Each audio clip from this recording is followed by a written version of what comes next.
Alright, today we're going to show you how to put the Dura clutch system on a XP Razor 1000. It's my personal unit. The heart of the system is going to be this new primary. As you can see, it certainly looks different than the one that's on it. You can see some clutch packs in here. There's some inside. Obviously, if you've got this far in the video, you know the differences. So this is what's called a Gen 2 Dura clutch, Generation 2, because I had to make it a little beefier for the 1000 and so forth. So it's just some minor changes there. One of the things that's one of the bigger differences in a positive is there's a lower starting ratio than your stock clutch does. So those guys that are really moving slow, really rock crawling, can have an additional lower gear, if you will, done in a clutch. One of the side effects is some people report that when they gas on it, they feel a shift feel right off the bottom. They don't feel with their stock clutch. That's not a negative. It's just kind of it's kind of can't have your cake and eat it too. So you got this lower starting ratio, and then you come out of it, and then it certainly acts like normal clutching from there on out. But those who really go slow, and which is what the clutch really excels at, that's going to be a benefit. So let's get started on the install. All right, to make it easy, I've already taken the cover off. I've taken the tire off where you can see, and I've taken the shock loose and moved it back. Of course, I'm on the left, and you may or may not have access to that. But be careful when you take this shock out.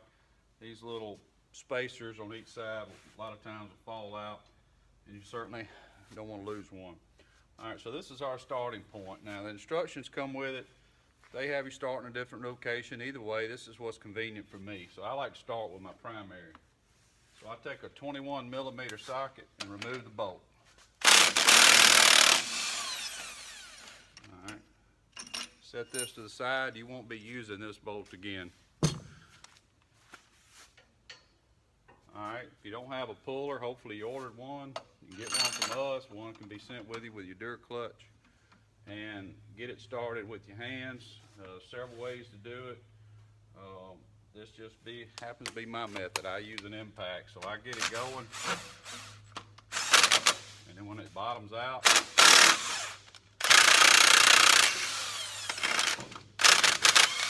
all right, mine popped off real easy.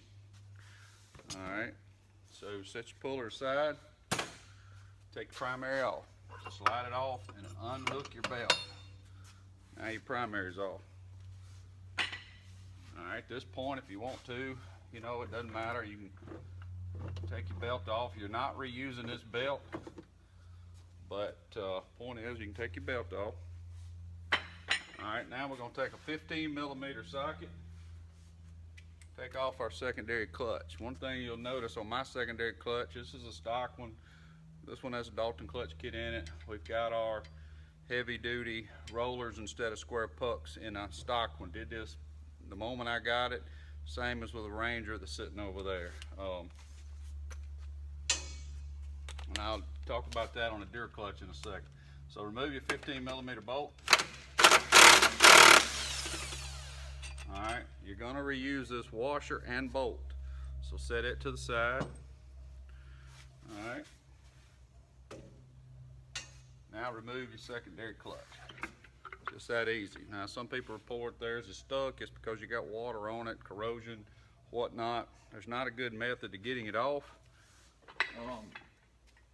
I don't have what I normally would use, but I got a dead blow hammer that's got a plastic handle. So sometimes what I'll do is try to get behind it, pull, holding the hammer like this, rotate, and pop, and maybe you can get it off. There's no good way. Same as when one's stuck on a primary, there is no good way, okay? Now what I like to do is take a clean rag, this one's semi-clean, put a little brake clean on it, and wipe down the crankshaft, and so hopefully there's no greasy residue. And I pick up my Dura clutch primary, and the same thing, wipe in the back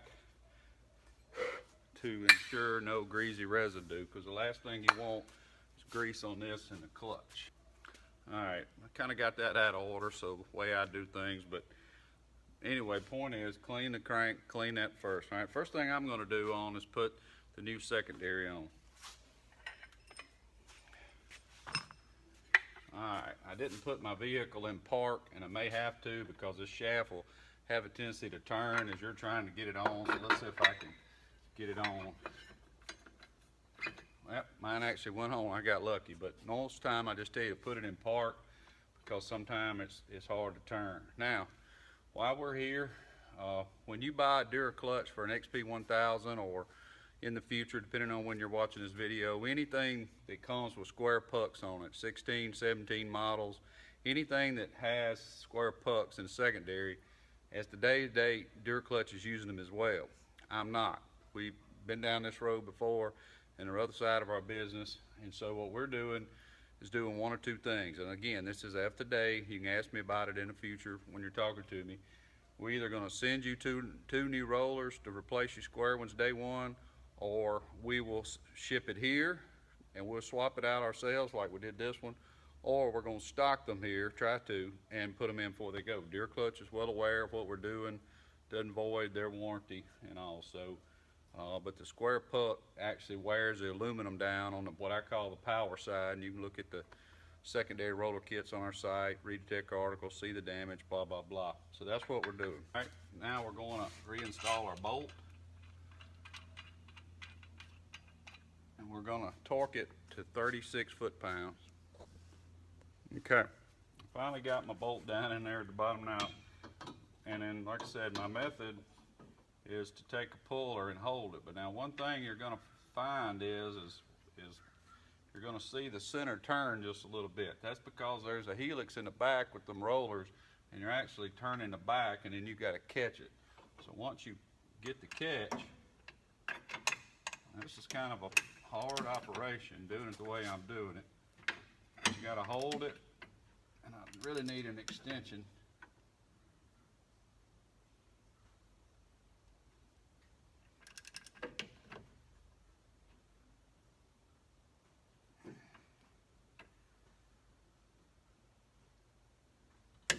There it went. Ooh, I hate torquing stuff, to be honest with you. All right, so it's 2-hand operation, there's a movement, and then finally the catch. Like I said, I'm stopping it here and here. Something you gotta be careful with. I always say there's not a good method to torque it. Now, if you really want to know the absolute truth, what I normally use here in my shop, this, because I've done it so many times. I don't tell people to do it, just tell them what I do. So here's a semi-correct method of doing it. All right, we got our secondary on. Now we can put our belt on. So the belt has writing on it. People think there's a direction for the belt. Technically, there isn't a direction on a belt except after you install it the first time. So there'll be arrows, and service manual will tell you whatever. Doesn't matter. Point is, first time you put it on, you got to repeat. So I always put it where I could read the numbers. All right, then we're going to take our belt and put it on our secondary.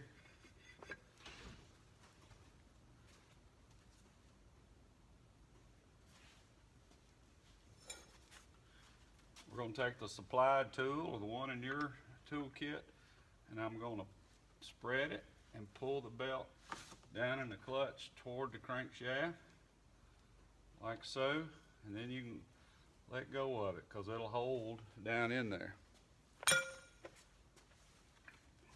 Then I pick up my primary and I hook the belt. And put it on. All right, then you take your bolt.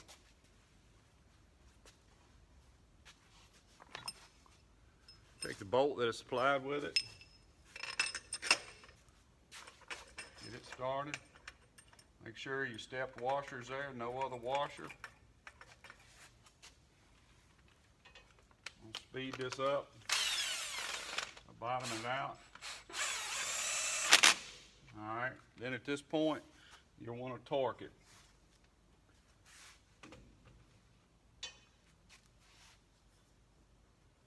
There is no good method. Once again, I do not believe there's a good method. Okay, our primary and secondary and belts on. I'll usually rotate them backwards to get the belt to come on up where it's supposed to in the secondary clutch. You'll see that the belt's sticking out of the secondary, if it was with your stock secondary clutch, as is this one. So just keep rotating it until it's fully come out. So that is the extent of our installation. And at this point, just return your cover, put shock back on, tire back on, whatever you got off, and enjoy. All right, I don't know if you can hear me or not, but this is it running. All clutches make a little extra noise when they're idling.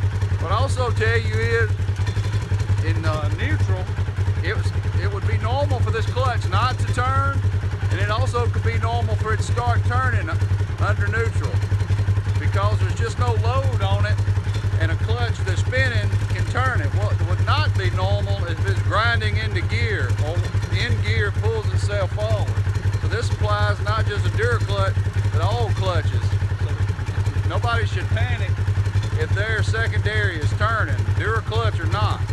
So just throw that out there.